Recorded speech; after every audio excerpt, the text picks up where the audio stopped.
Okay, so I wanted to, I suppose I just wanted to share a little bit of a lesson, something that's helped me, one of the many things that have helped me deal with anxiety. And that's about how you greet it as it arises, and particularly under the umbrella of anxiety, which is fear. So recently I was reminded, it was actually around, some fears around getting vaccinated, how that reminded me of a really important lesson, which is greeting fear, that how we greet fear as it arises, and also paying attention to the posture and the attitude, and how adjusting that can transform the experience. So, I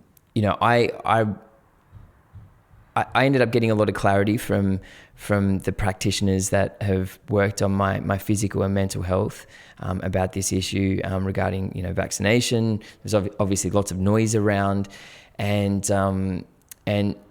but whilst I decided to press forward on it,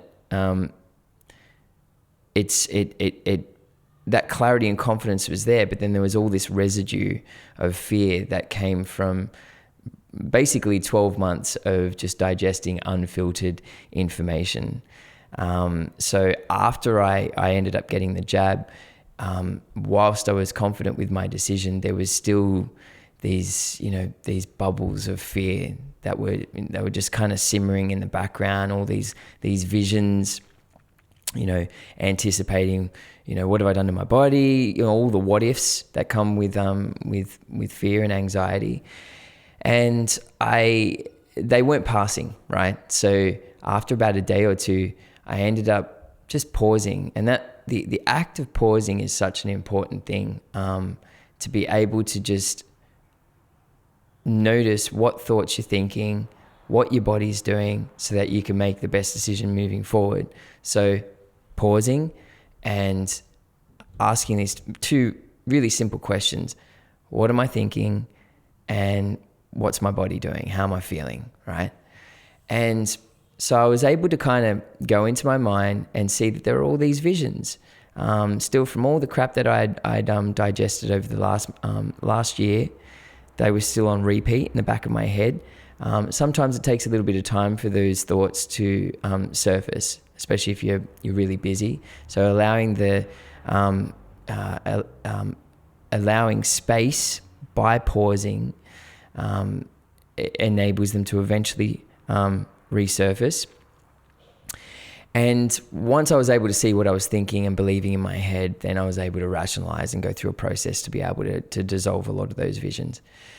Then it was paying attention to my body. So I did a quick body scan, and this is the lesson that I wanted to share. Is I'm going through my, scanning my body, and I realized that I've got this sort of victim-like posture thing going on, which happens quite often when you're identified and believing a particular vision in your mind, right? So I had, my shoulders were kind of rounded a little bit. My stomach was in. I was sort of, my chest was kind of caved in just that little bit more. Breathing quite shallow, and to me, that victim-like posture, it showed me that I am identified with these visions, like as if it's almost like my body has been told bad news, as if these visions are a reality. Joe Dispenza talks about that a lot, Dr. Joe Dispenza, about how once we believe the vision in our head, our body doesn't know the difference between reality and what's not real.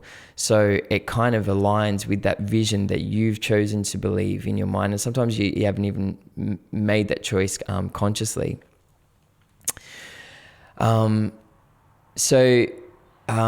Just that awareness that I am walking around with a posture as if I'd been given bad news was enough to just lighten things. And I don't know if you've ever tried to do that before, but just that just pointing out the subtleties of your posture. Even now when you look at when you're just assessing your posture, are you Are your shoulders back? Are you grounded? Are your feet on the ground? Are you open? Or are you closed? Are you, kind of got this victim-like posture going on? So just that idea reminded me of how, whilst our thoughts affect our body can affect our mind, right? And how we greet fear as it arises can dictate whether it's going to be an empowering experience or a disempowering experience. So another example of that, and this is when I kind of first applied this, was I was on tour and I was flying to Adelaide. And there's a lot of fears around flying. I've had them since I was a kid. But I'd learned a lot about acceptance, the importance of actually accepting and leaning into your fears as they arise, right? So I was doing this mentally and emotionally. I'm checking in my bags, going through security. I'm feeling these waves of anxiety and fear. I'm catching the thoughts, the visions in my head, but I'm allowing them to be there. I'm leaning in, right? The act of leaning in helps to also break that cycle of anxiety. So I'm feeling this, but I wasn't paying attention to my body. And it wasn't until the way back from Adelaide to Sydney. I love you too, buddy. Kids, ISO. That's all right. It's all good. So it wasn't until I flew back from Adelaide that I noticed the difference, because I was listening to an audiobook of Jordan Peterson's, and one of his chapters talks about shoulders back, right? So it inspired me to look at my posture when I'm getting possibly swept up in anxiety. And so I'm at the airport, I'm checking in again, and I'm going through all the processes in my head, leaning in, catching the thoughts. Okay, what's my body doing? And my body was like this. I'm like, all right, sweet. Shoulders back. Breathe out. Legs on the ground, right?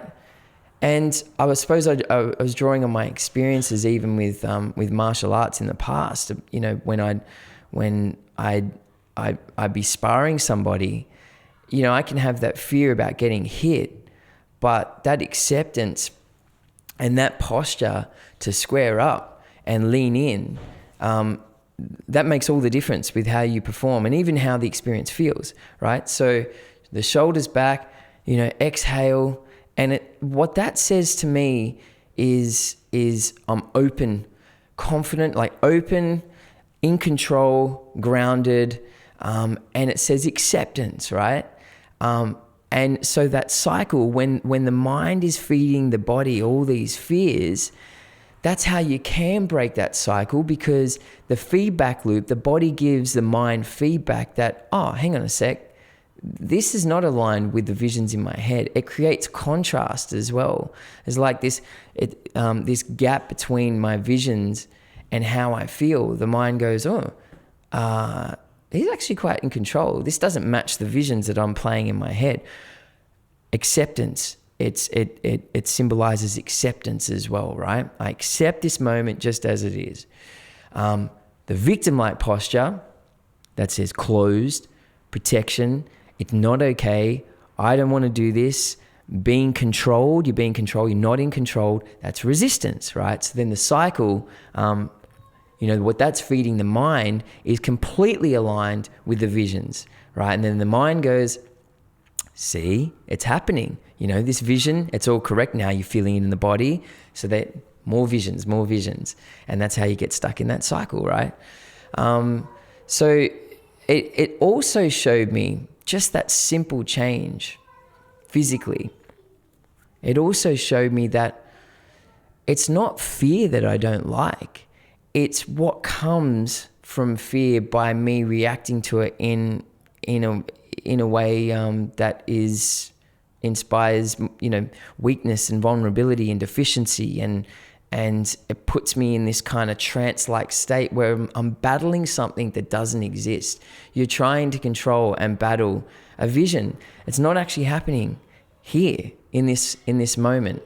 And that feeling when it's drawn out, that spiral, over a longer period of time, that's what I don't like. That's what makes it so traumatic. It's not the initial fear to begin with.